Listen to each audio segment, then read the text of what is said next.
दोस्तों शुरू करते हैं एक्सरसाइज 7.4 से क्वेश्चन नंबर 5। इन फिगर 7.51 ये फिगर आपको बुक में दी हुई है। P R is greater than P Q. ये जो पी आर साइड है ये पी क्यू से बड़ी है, तो मैं इसमें 2 निशान लगा लेता हूँ। इसका मतलब है कि ये बड़ी है, और इसमें 1 निशान लगाता हूँ, यानी कि ये छोटी है। And P S bisects angle P Q R. और ये जो पी एस लाइन है ना, ये आपके क्यू पी आर एंगल को बाइसेक्ट कर रही है। बाइसेक्ट का मतलब है इस एंगल के 2 बराबर टुकड़े कर रही है। तो इन दोनों एंगलों को मैं x डिग्री मान लेता हूं। Prove that P S R, आपको प्रूव करना है कि पी एस आर ये वाला एंगल बड़ा है पी एस क्यू से, यानी ये छोटा है। तो जो बड़ा प्रूफ करना है उसे मैं बड़ा मार्क कर लेता हूं, जो छोटा प्रूफ करना है उसे मैं छोटा मार्क कर लेता हूँ। तो ये चीज़ें आपको गिवन है, और आपको ये प्रूफ करना है कि ये चीज़ बड़ी है, ये वाला एंगल, और ये एंगल आपका छोटा है। अब सवाल को करने के लिए सबसे बेहतर है कि आप इसके अंदर अपने एंगल्स के नाम रख लें। इसे मैं एंगल 1 रख लेता हूँ, इसे मैं एंगल 2 रख लेता हूँ, इसे मैं 3 रख लेता हूँ, और इसे मैं 4 रख लेता हूँ। और इन दोनों को मैंने x और x ही ले लिया है, क्योंकि ये दोनों बराबर है ना, तो इनको मैंने a की वैल्यू x रख लिया है। अब क्वेश्चन की शुरुआत करते हैं। देखिए, इसमें आपको इनइक्वालिटी रूल लगाना है अपने ट्राइंगल्स में, कि जो साइड आपकी बड़ी होती है उसके सामने का आपका एंगल भी बड़ा होता है। तो सवाल की शुरुआत यहीं से करेंगे, जो साइड्स आपको गिवन है। तो सॉल्यूशन में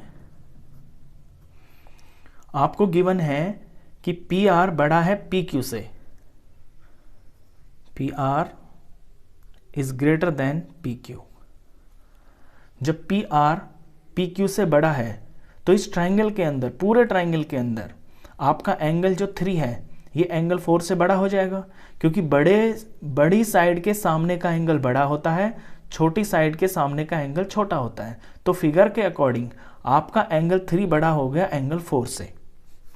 therefore angle 3 is greater than angle 4।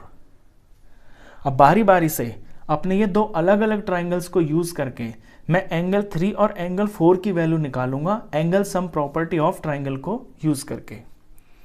तो इन ट्राइंगल पहले मैं इधर वाला ले लेता हूं, पी क्यू एस।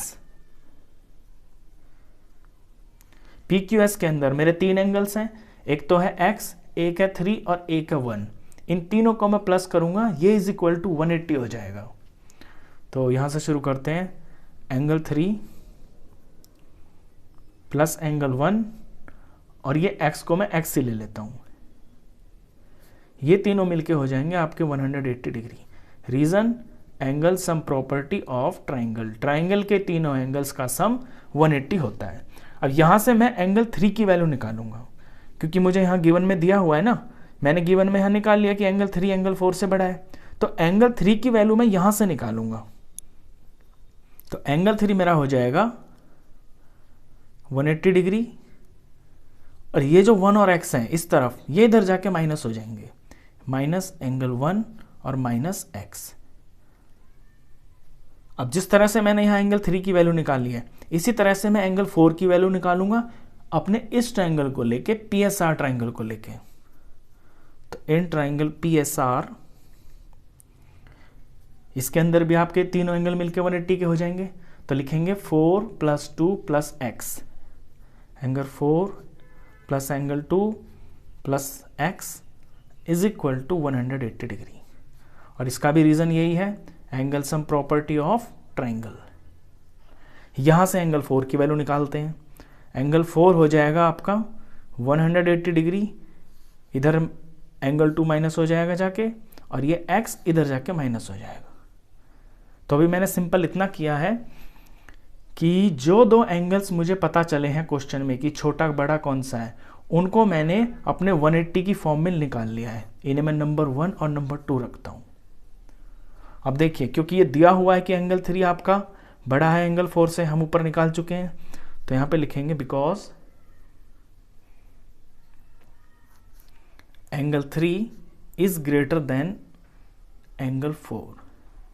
अब अपने 1 और 2 इक्वेशन में से एंगल 3 और एंगल 4 की इक्वेशंस को यहां पे पुट करना है।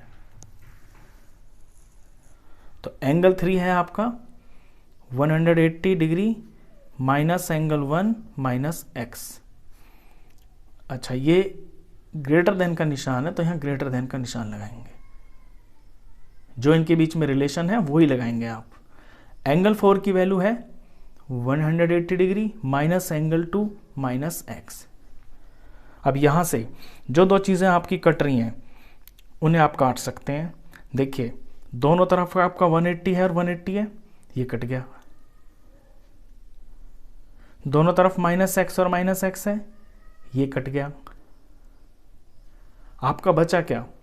आपका बचा minus angle 1 is greater than minus angle 2। अब ये दोनों माइनस में है ना, जब ये दोनों माइनस में है और हम इनके माइनस को हटाएंगे तो होगा क्या कि एंगल 1 जो है ये आपका छोटा हो जाएगा एंगल 2 से। ऐसा क्यों होता है इसका मैं आपको रीजन बताऊंगा, ये जानना आपके लिए बहुत जरूरी है। देखिए, माइनस की कोई वैल्यू बड़ी कब होती है? जब उसका नंबर बड़ा होता है। फॉर एग्जाम्पल यहाँ पे -7 है, यहाँ पे -5 है, तो इन दोनों में वो बड़ा होगा जिसकी वैल्यू आपकी न्यूमेरिकली कम है। माइनस में जो नंबर छोटा होता है ना वो बड़ा होता है ना, तो माइनस का नंबर जब छोटा होता है तो उसकी वैल्यू बड़ी होती है। लेकिन अगर अब मैं इनके माइनस को हटा देता हूं तो अब तो 7 बड़ा हो गया, तो माइनस हटते ही ये नंबर पॉजिटिव हो जाते हैं और आपका साइन उल्टा हो जाता है कि अब ये वाला बड़ा हो गया। सेम चीज मैंने यहां पे की है कि जब माइनस में जो चीज बड़ी है ना, जब इनका साइन हटेगा तो ये साइन उल्टा हो जाएगा। अब एंगल 1 आपका छोटा प्रूफ हो गया एंगल 2 से, और ये जो 1 और 2 है ना एंगल आपके, ये वही एंगल्स हैं जो आपको शो करने हैं। तो एंगल 1 की आप वैल्यू लिखिए PSQ। Angle PSQ is less than angle 2 यानी PSR। अब आप अपने टू प्रूव में देखिए, आपको यही तो प्रूफ करना है कि जो एंगल PSR है वो आपका बड़ा है एंगल PSQ से, और ये आपका रिजल्ट आ गया। आप चाहे तो इसको बुक की फॉर्म में लिख सकते हैं प्रॉपरली, क्योंकि बुक में आपका जो एंगल है बड़ा वाला पहले लिखा हुआ है। तो angle PSR is greater than PSQ। ये हो गया प्रूफ, तो हैंस प्रूव्ड। तो इस तरह से ये जो क्वेश्चन है इस तरह से होना, थोड़ा सा कॉम्प्लिकेटेड क्वेश्चन है लेकिन ये क्वेश्चन है बहुत इंपॉर्टेंट। तो स्टेप्स आपको बहुत क्लियरली इसमें ध्यान रखना कि सबसे पहले आप इन्हें आप एक्स ले लेना, नंबरिंग कर लेना, और जो चीज़ आपको गिवन है यहां से सॉल्व हुआ ना, यहां आपको रीजन भी लिखना होगा कि angles opposite to angle opposite to greater side is larger। बड़ी वाली साइड के सामने का जो एंगल होता है वो बड़ा होता है। फिर अपना PQS लेना, वहाँ से इस एंगल 3 की वैल्यू निकालना, फिर अपना PSR लेना, वहाँ से एंगल 4 की वैल्यू निकालना, फिर अकॉर्डिंग टू इनके रिलेशन में है कि 3 बड़ा है, ये जो वैल्यूज आई हैं राइट साइड में आप इन्हें इक्वेट करना। यहाँ से आपको एंगल 1 और एंगल 2 के बीच में रिलेशन पता चलेगा, एंगल 1 छोटा हो जाएगा एंगल 2 से, और यही आपको प्रूफ करना है आपके प्रॉब्लम के अकॉर्डिंगली। तो आई होप आपको ये क्वेश्चन अच्छे से समझ में आया होगा। वीडियो अगर अच्छा लगा हो तो प्लीज़ इसे लाइक करना, शेयर करना, और 9th क्लास का कंप्लीट मैथ्स पढ़ने के लिए आप इस चैनल को भी सब्सक्राइब करना। Thank you.